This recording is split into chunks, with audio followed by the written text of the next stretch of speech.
Give me one moment.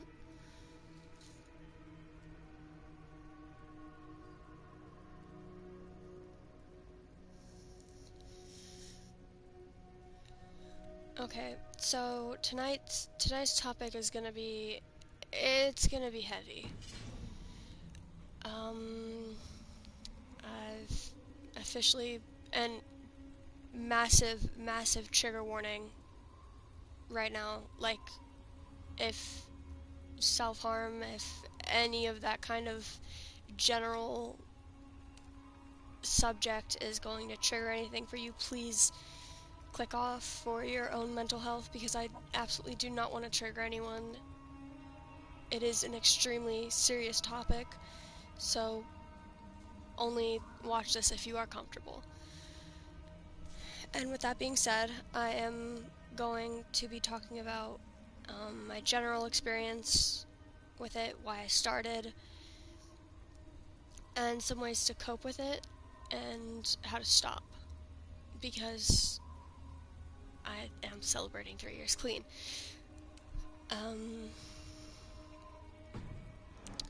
So,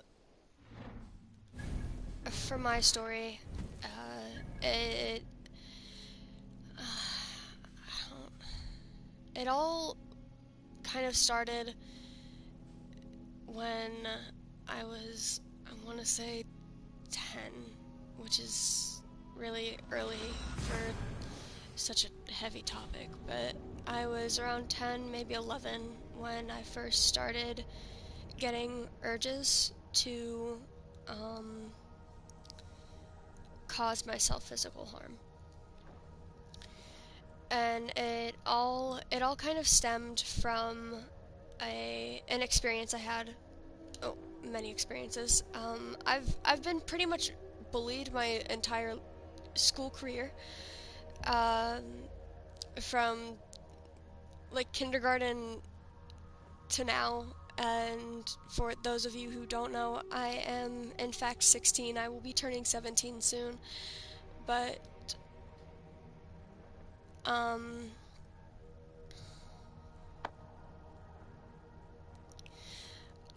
I was bullied from the time I was like 4 or 5 until, I don't know, until like 8th grade, 9th grade. And by then I would have been 14, 15. So, like 10 years of, thank you.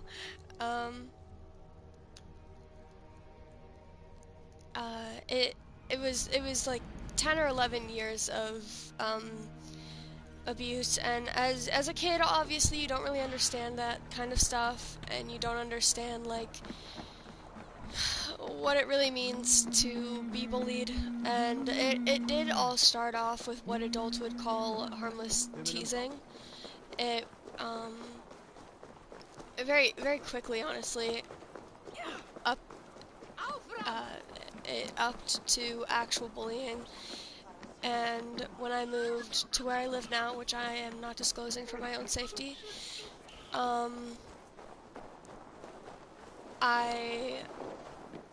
it got really bad. I'll say that. It was absolutely horrendous. Like, for example, even like teachers would bully me. And for an example of that, I would be called on in class, for example, and yes, this is an actual scenario that happened many times. I would be called on in class, and before I even got the chance to answer the question the teacher asked, one of the kids would tell me to shut up, or tell me that my answer didn't matter, and it was incredibly invalidating because the teachers would never do anything about it. So it was incredibly, it was just incredibly, I felt like I deserved it, I guess, is the best way to put it. Which, if you are being bullied, please, please know you do not deserve that. That is absolutely not okay, and it is horrendous. Like, that is absolutely not okay to do to someone, and if you have bullied someone in the past, I am repulsed. But please don't go hate on anybody who has spread hate, because that is just an endless cycle. Just remain neutral, per se. Unless they are attacking you, in which case you have absolute full right to clap back. You have a right to defend your favorite creators, your favorite YouTubers, favorite anything. But please do not spread any more hate, because this world is already full of enough of it. Anyways, back on track from my side tangent there. I was in fact bullied for many years, and it in fact became physical to the point of where they would shove me in halls. I had been threatened to be jumped several times, and nothing ever came of it, but I was threatened very many times to be jumped. I got death threats a lot. I got told to jump off the edge of the flat earth to put a damper on it. I got told to hang myself. It was a lot. And I think it got the worst when I was in 7th and 8th grade.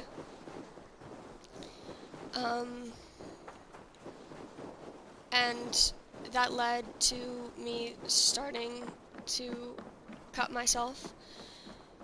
Which, please, if you are experiencing these things, please, please, please do not resort to that. It is an incredibly hard habit to kill, and it took me a very long time to even come to terms with it.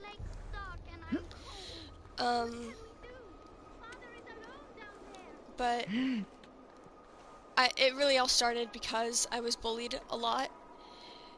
Oh, please, Ivor. Okay. And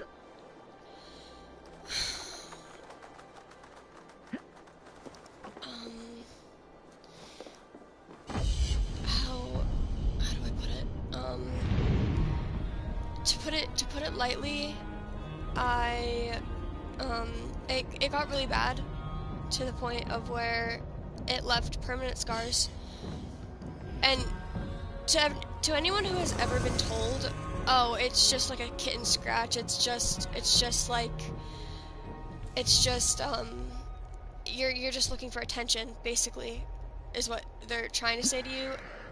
Self-harm is, I mean, it can be a way for looking for attention, but usually, in a lot of cases, it's a cry for help.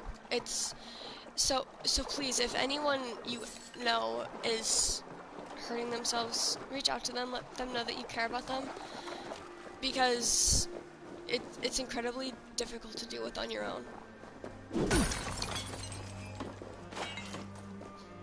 And even having just one supportive person in your life can really change a lot. It can really, it makes it a lot easier to handle. So, I apologize to anyone who has ever been told that they were just seeking attention because they were harming themselves. Because I was told that a lot, even by my own family. And it is incredibly hurtful. So if anyone is hurting themselves, please do not say that. It is incredibly hurtful and really rude, because you're just invalidating their feelings and basically telling them that it doesn't matter how they feel and that they're just looking for attention. And if you look close enough, there are obvious signs as to if someone is actually looking for attention versus crying out for help. in my case, I was in fact crying out for help. I desperately needed help, and my school didn't see that. My mom is actively trying to get me into therapy and has helped in quite a few ways, but I mean, it can be incredibly embarrassing to talk about because a lot of people look down on it. A lot of people feel like it's not important to talk about. A lot of people don't care. But I am here to tell you that it does matter. Your feelings do matter.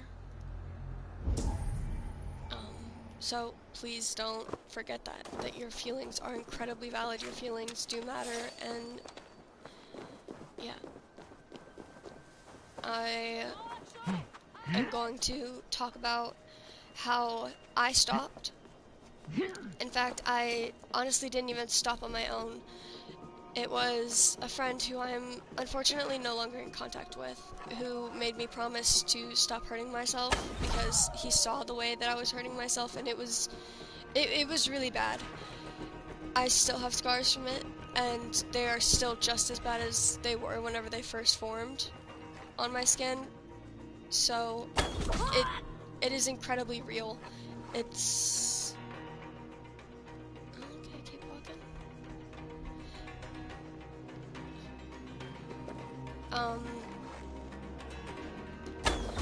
Where was I?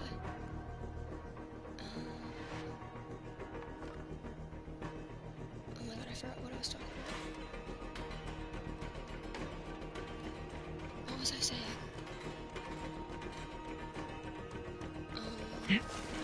Sorry. I got distracted with the game for a minute.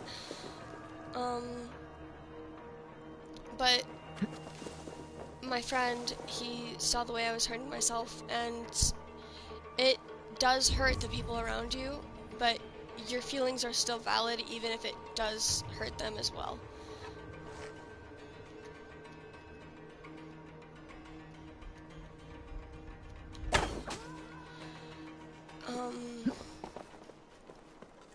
So he made me promise to stop, and it has been 3 years since I made that promise. I was 14 when I made that promise.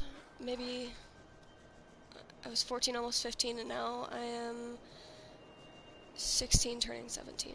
So, yes, 3 years.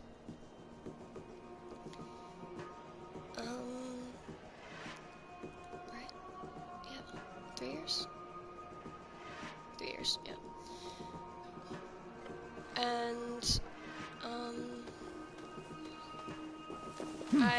it wasn't even about the fact that I was stopping, it was just the fact that I wanted to keep that promise. Because I'm not the type to break promises. I don't think I've broken very many promises in my life. Unfortunately, said friend is no longer in my life, and for good reason.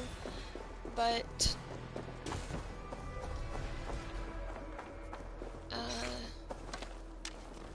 I have kept the promise even despite him not being in my life. So, just to, like, clarify. I'm gonna read this out really quick and then I'll get back onto topic. Pix command. Yep, that's a word. Scout ahead with your band of warrior women, those who well wield the ash bow. Stay hidden and stay safe. What really helped me was music. Music is a very common therapy for a lot of people. And it's a very valid one because music can hold a lot of emotion in it, despite what people might say. Music holds an incredible amount of emotion, it holds an incredible amount of meaning, and if you are dealing with thoughts of, like this, thoughts of self-harm, thoughts of, potentially ending your own life, please, please, please, please know that you are so loved. You are loved. And just, if all you do today is breathe, that is perfectly okay. Just keep breathing. I know it's hard, I know it hurts, and I know the pain that even another minute can be, but keep going, please, and know that even if you don't want to hear this, and a lot of people don't, it does get better. It's gotten better for me since I've removed myself from the situation that caused my thoughts.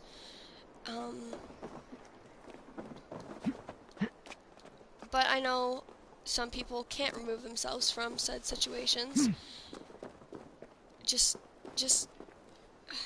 keep going. I know it's a very almost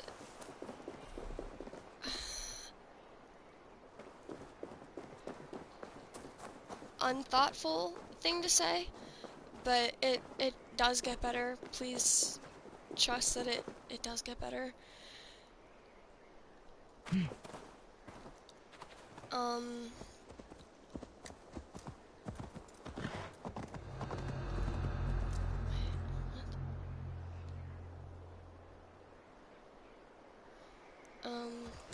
Sorry, I'm confused.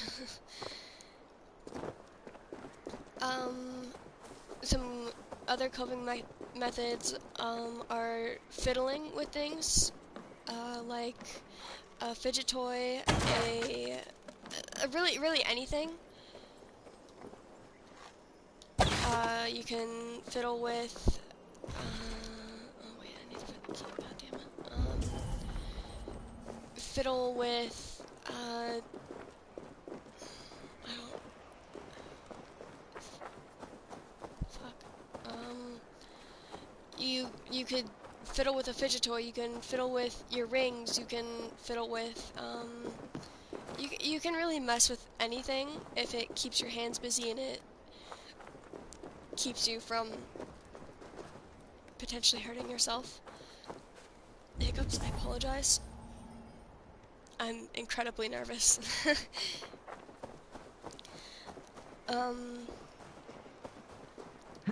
Another coping method I used when I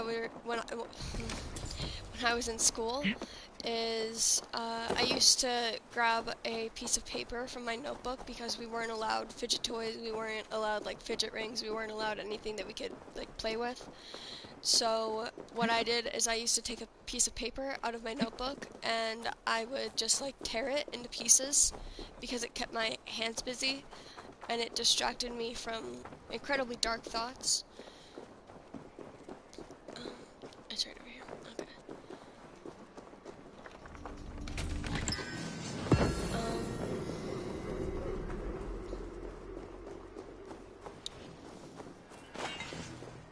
Goodness, I'm struggling to think.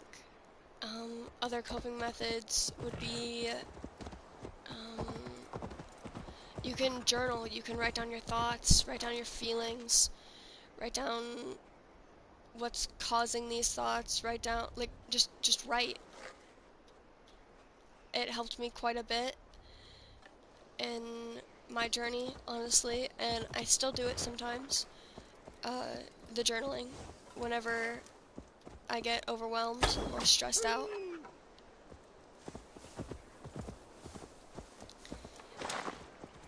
And yeah, I mean, I used to try to write songs even. Like, you can really write anything, and it does help. I'm not going to speak for everyone, but it does help. You don't have to write because maybe you don't like writing.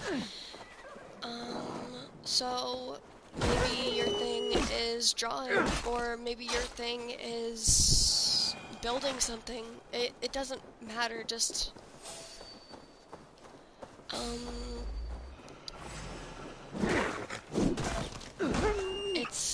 I really don't suggest the rubber band method. The rubber band method is still hurting yourself. It's still it's still very harmful, and it can still cause you pain. And the whole point of trying to stop self-harm is to stop hurting yourself, right? So please, if you can, don't resort to the rubber band method. I know it's a very common one, but it I don't think it helps. I just think it's an enabler. English, please. Mind you, I am not a licensed therapist. I am not licensed in anything. I am just giving what I think helps and what helped me, and just like general advice. So it's not going to pertain to necessarily everyone, but I hope that it does help at least someone out there who is struggling.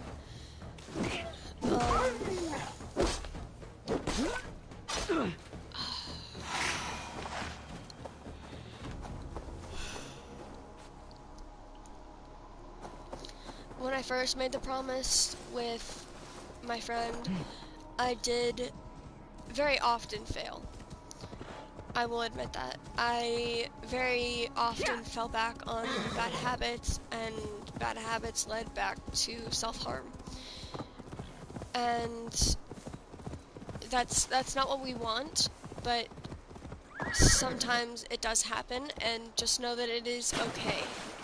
It is okay to it's okay to mess up. It's okay to fall back on old habits. Just remember to learn from them. Remember to try your best to not fall back on said old habits, and try to focus on Best not to draw attention healthy here. coping mechanisms that help you.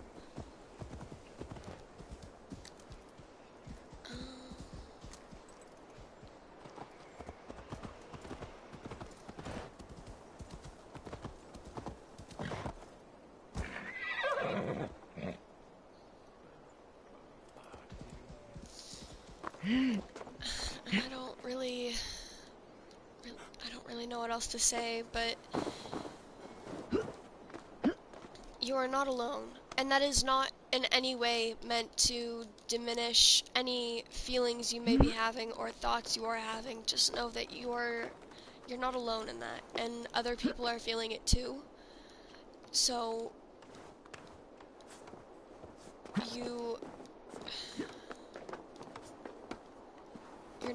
not alone in it entirely. Sure, you're going to react differently than someone else. You're going to feel differently than someone else, but in the long run, I think that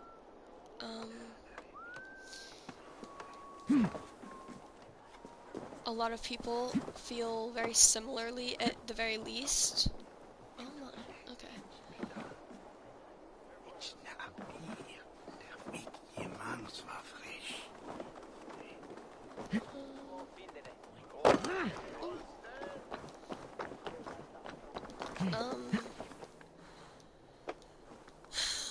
As for music as a coping method, I will suggest 4 artists. And they're not necessarily for mental health or for anxiety or necessarily self-harm, but for me, whenever I was in it, these artists helped a lot. Listening to just like their music and knowing that I wasn't alone and how I was feeling was really it was very validating to me. I suggest NF. His full name is Nathan Feuerstein, I believe is how it's pronounced. I could be wrong, and I apologize if I am pronouncing it wrong. But NF is his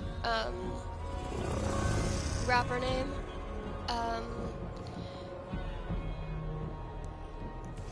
Sky Daddy. It is spelled SKYDXDDY. She does a lot of like women's rights songs, like about the struggles of being a woman. So there's that. NF, he raps about his whole slogan is real music, and it's basically like what he's feeling, why he's feeling it, like just like the really real raw stuff that most artists don't write about. I suggest Citizen Soldier, English. He also writes about a lot of mental health struggles like anxiety, depression, I believe, I could be wrong, alcohol addiction. I haven't listened to all his music, but that's just what I've heard. And a lot of people might think this is controversial, but Alec Benjamin is my personal favorite artist. His music isn't necessarily for, I guess, coping. Like, it's not, his brand isn't necessarily for coping, if you know what I mean. But me personally, his music is just very soothing to me. So I absolutely adore literally every single song I've ever heard that he's written. So maybe I'm just being a diehard fan, but I do love his music.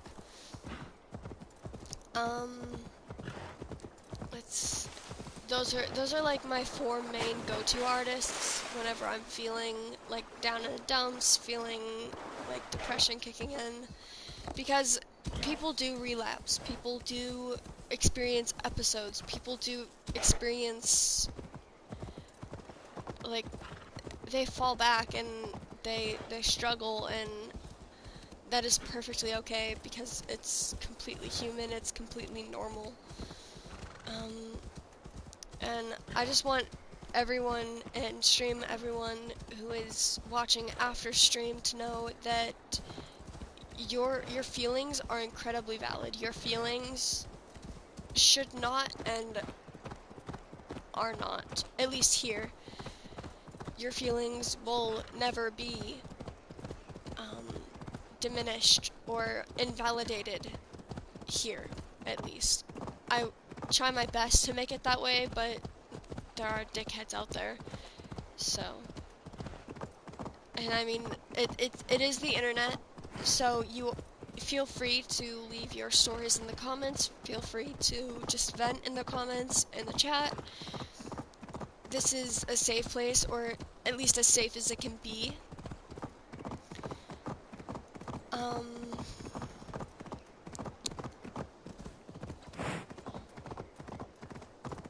So please just know that your feelings are incredibly valid, and you have every right to be feeling your feelings. So,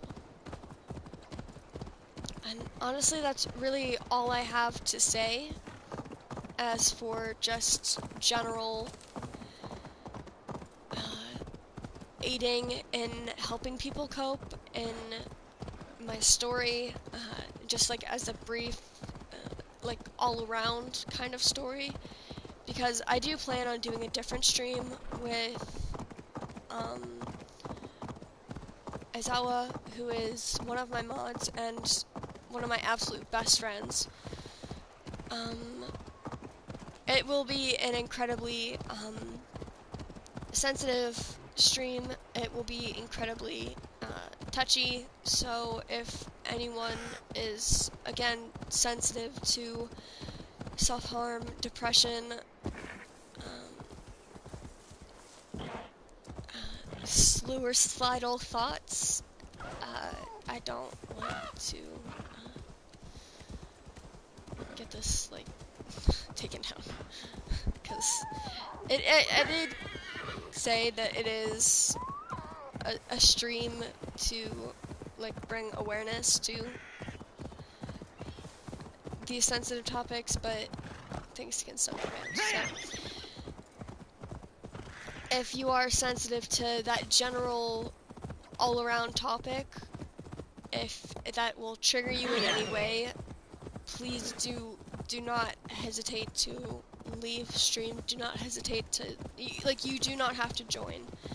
You don't feel like you have to join. Don't feel like you have to be there. Don't.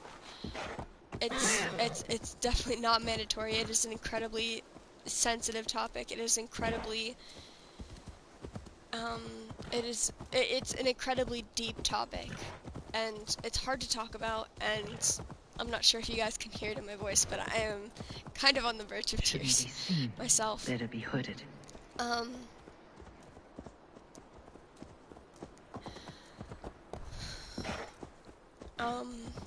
I really don't have much else to say, because, again, I will be doing a different stream, most likely, potentially. There's no guarantee yet, so until tomorrow, don't count on it. But potentially there may be a stream with Aizawa about this topic. Again, it's not a definite, it's not, yes, this is happening. We're still in the works of figuring that out. But yeah. So, just so you guys know that that is happening, that is a thing that may happen. Again, I just want to say that if you are feeling depressed, anxious, sad, angry, suicidal, if you're getting urges of self-harm, please know that your feelings are 100% valid, and you have every right to feel like that. And it doesn't matter your circumstance. It doesn't matter what kind of circumstance you are in. You have every right to feel the way you do. And it is not subjected to a certain group of people. It is not subjected to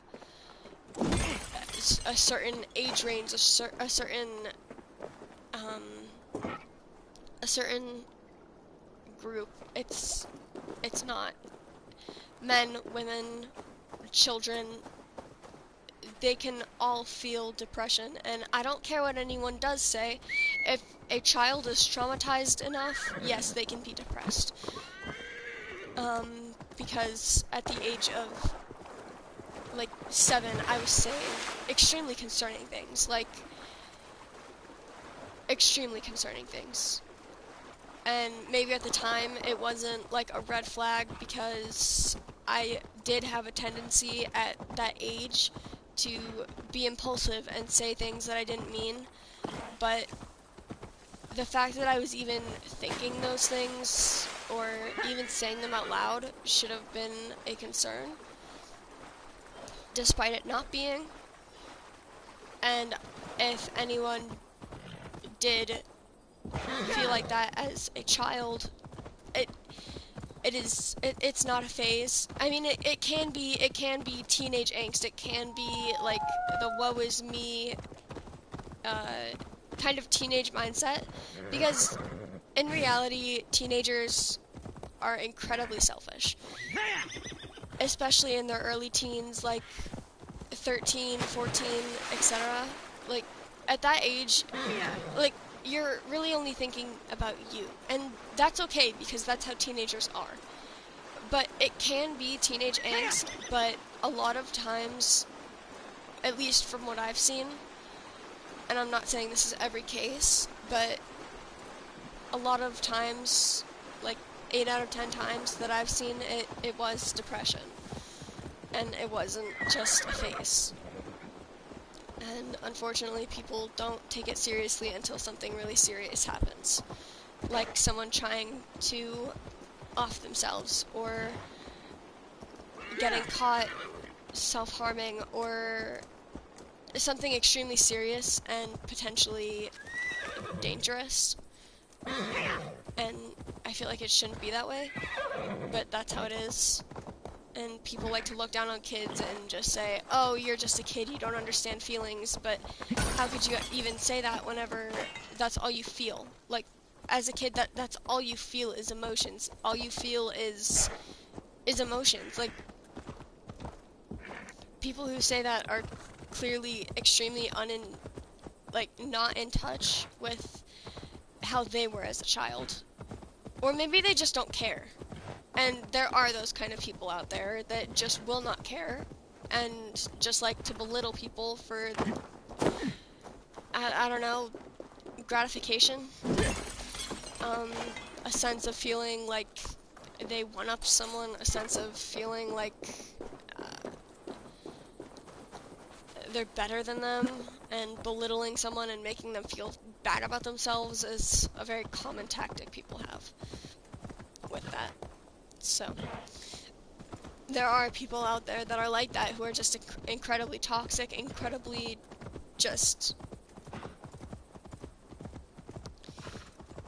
unin touch with the world we live in, is how I will say it, to be polite. And those people really do need a rain check, because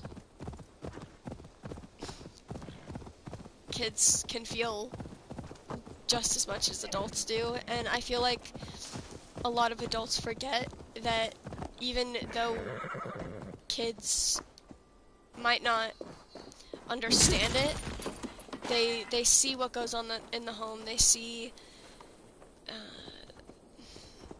and maybe this is part of why I felt anxious, depressed. My parents got divorced at a pretty young age. I was 10, maybe 11, when their marriage was basically over. I don't remember exactly when my mother filed for divorce, but I was incredibly young. And for the longest time I got bullied for it. I got told that it was my fault. I got told that it was my fault that my dad was drinking. It was my fault that my parents got divorced, and that if they had never adopted me, that it would have been better. And honestly, to this day, it still really hurts, because I still have those kind of doubts sometimes.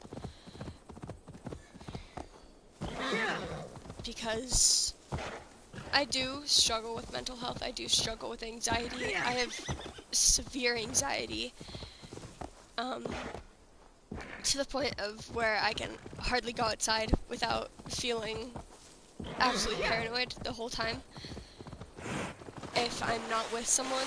And even then, very commonly, I do feel incredibly anxious, incredibly scared, incredibly paranoid. And it could honestly be a result of my parents divorcing when I was so young. Maybe that's where my attachment issues come from. Maybe that's where a lot of my struggles come from, and I just don't know, because I'm still a kid, to be honest, and that is okay to admit.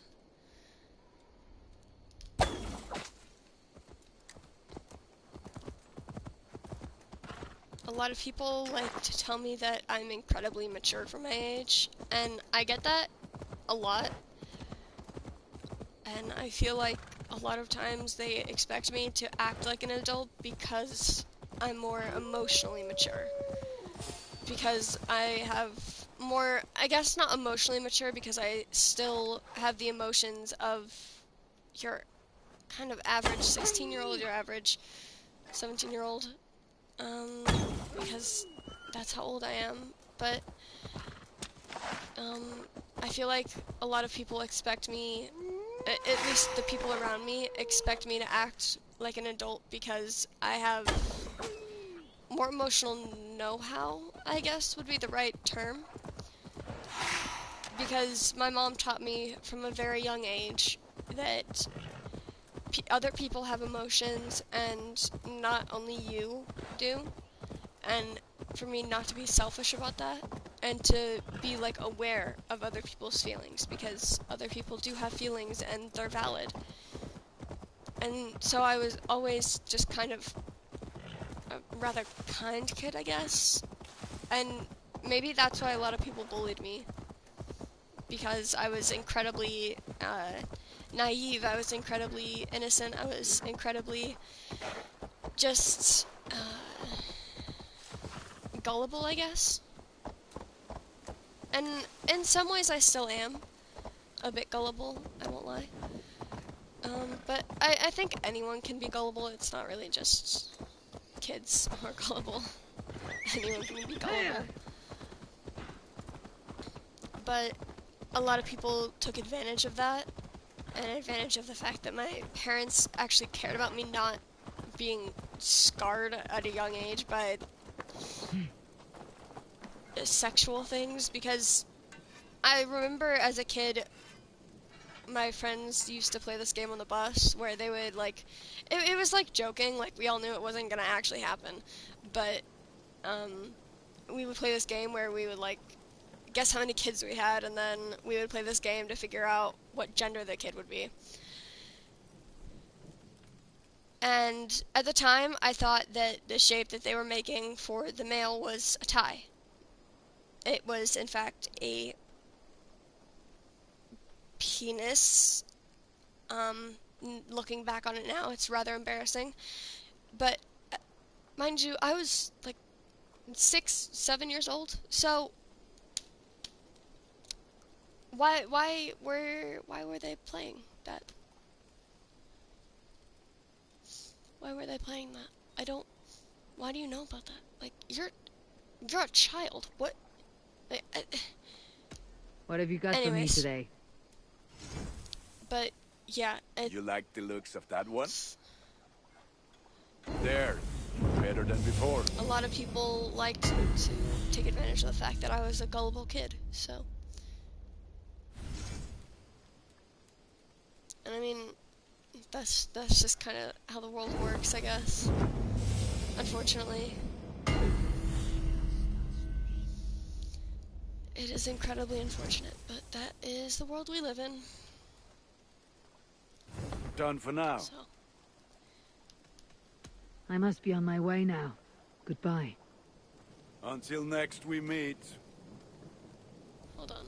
I want to see Abor's outfit. Oh! Oh, that's clean.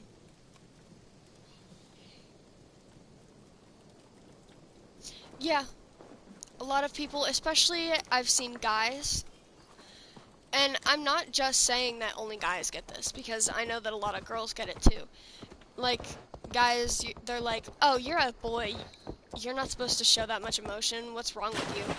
Like, that kind of thing. But then on the female side, it's just like, oh, you're a girl, are you on your period or something? And that's not okay either. Like, that's cruel. Like, that is not okay. And if anyone experienced that, I'm sorry. Because that's not okay. People in justifying your emotions just because they're ignorant is not your fault. And I'm sorry if, for the men, if you were taught at a young age that it wasn't okay for you to show emotion, because let me tell you right now, I would rather any guy come to me crying, absolutely sobbing, than hold it in and end up ending his life over it because it got too much to carry on his own. Okay? I would much rather a random stranger come crying to me than have them potentially hurt themselves or end their own life because of what some asshole said. That they weren't allowed to feel emotions, that they weren't supposed to be this emotional, that etc. Like, I don't care what race, gender, sex, what your sexual orientation is, what any orientation you have is. If you are human, you are completely entitled to any emotion you feel. and I don't give a fuck what anyone else says because it's true. And toxic people are probably gonna say, "Oh, you're just like a lib. No. I'm just a realistic human who understands that people aren't fucking robots. We have breaking points. We have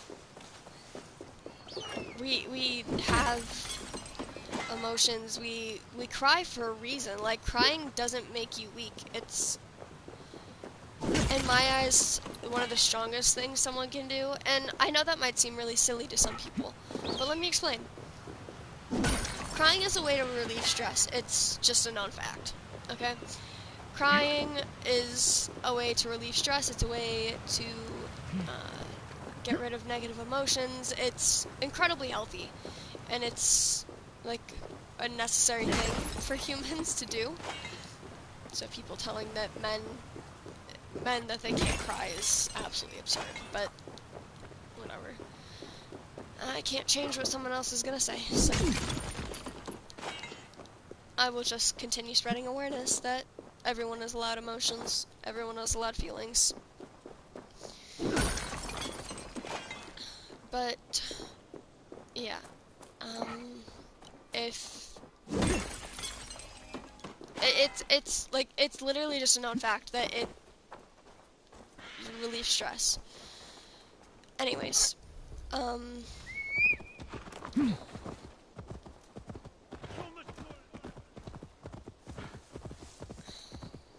do I put it? Goodness. How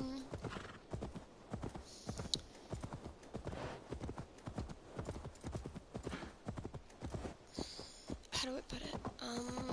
Crying, in my opinion, is strong because, especially crying in front of people, it can be incredibly embarrassing to some people.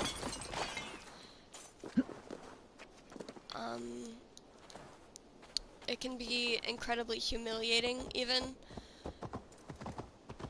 to some. It bodes different reactions from each people, per se. And given all the different outcomes, all the different emotions, everything, like, it's just an incredibly strong thing to do, in my opinion. Especially in front of others. Because you're being vulnerable, you're being open, you're expressing your feelings, and that's an incredibly scary thing to do. It is incredibly intimidating to those who have anxiety, even those who don't have anxiety. It's just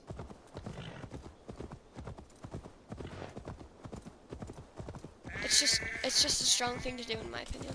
So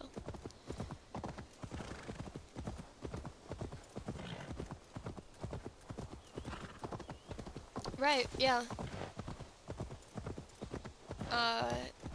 A lot of people do suppress their emotions, so much so that they, I guess the term would be, they'd become kind of emotionless, where their emotions can come off as extremely watered down, is, I guess, a gentle way of putting it.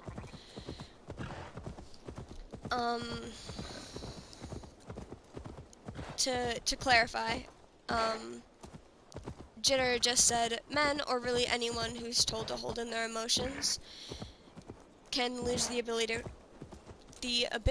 to cry over things that typically people would, to injuries. I guess the rest of the message was cut off, but yes, that is incredibly true. Their emotions can come off as extremely watered down, extremely just kind of, they kind of seem, I guess,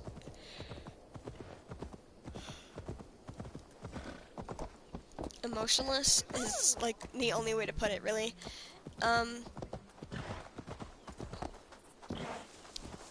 Yeah, they do lose, I guess, the ability to,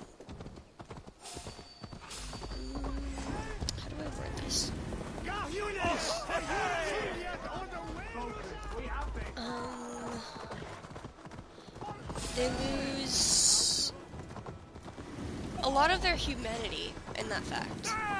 In the fact that they had suppressed their emotions so much so that it's hard for them to feel their emotions. If that makes any sense. It's kind of hard to describe, but I'm sure someone will understand. Even though I'm describing it horribly.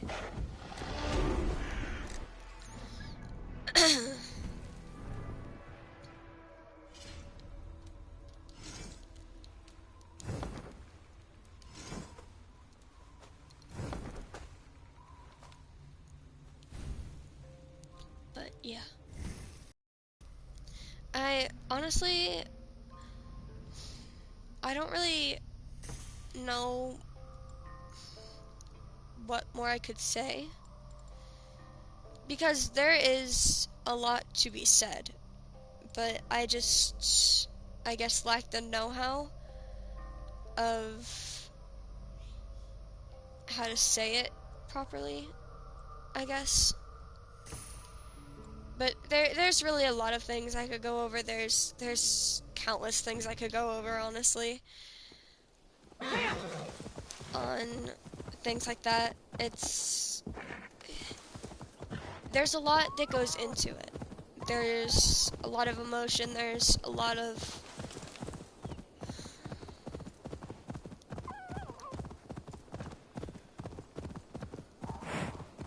it's just a very heavy topic.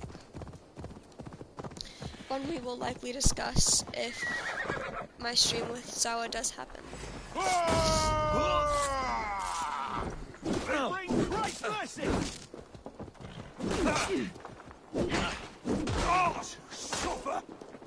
Let's believe you.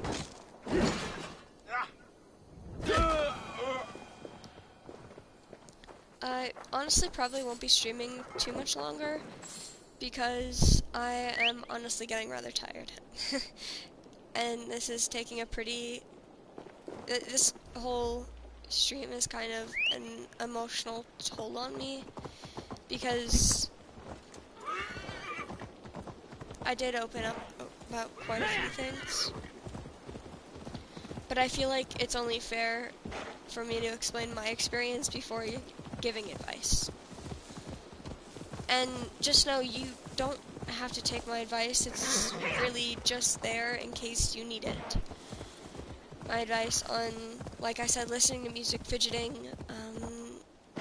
journaling, just anything to distract yourself, I guess, is kind of how I kept my mind off of it. And after you've managed to remove yourself from the situation that's causing you these feelings, and after you've been using, I guess, the distraction tactic for a while, it does, I do, personally, I do relapse sometimes and get incredibly dark thoughts, incredibly hateful thoughts towards myself. I do still feel those things quite often, actually.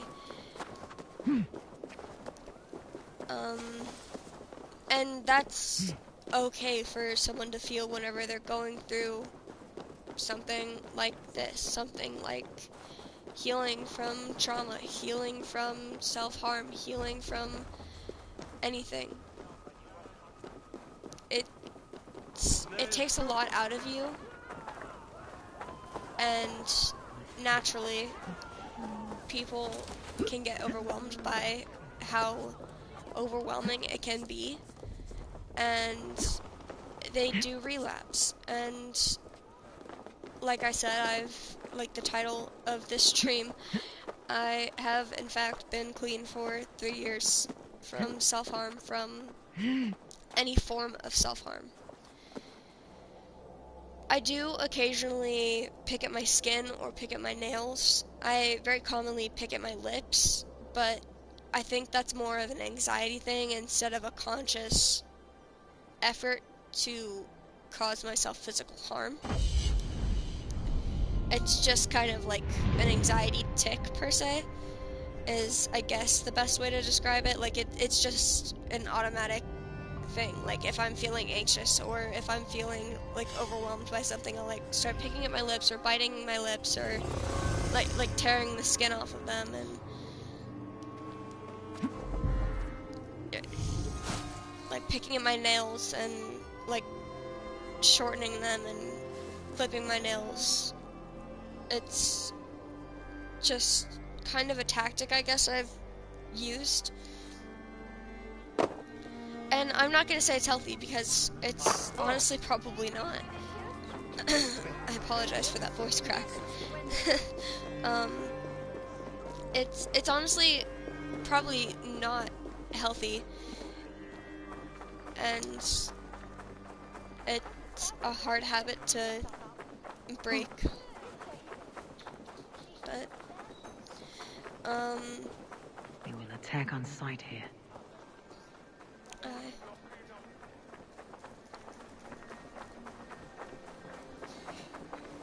But you just gotta stop. Can you stop? Ah! Why is it so strong? Oh my god.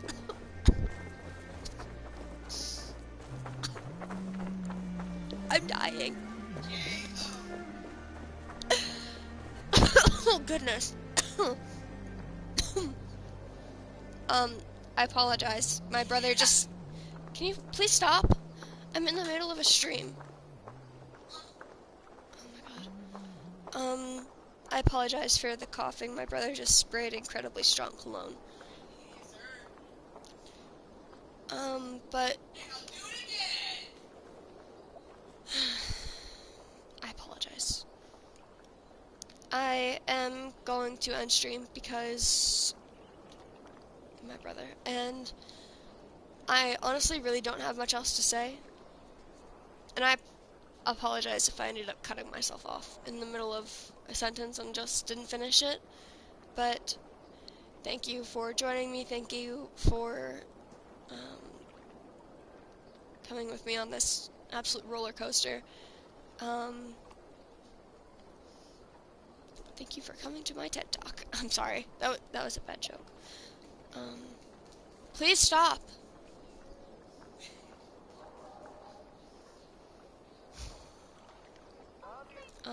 But I hope you guys enjoyed today's stream. Please take care of yourselves. Get something to eat. Get something to drink. Get some rest if you haven't already. Please. And until the next time I stream, take care.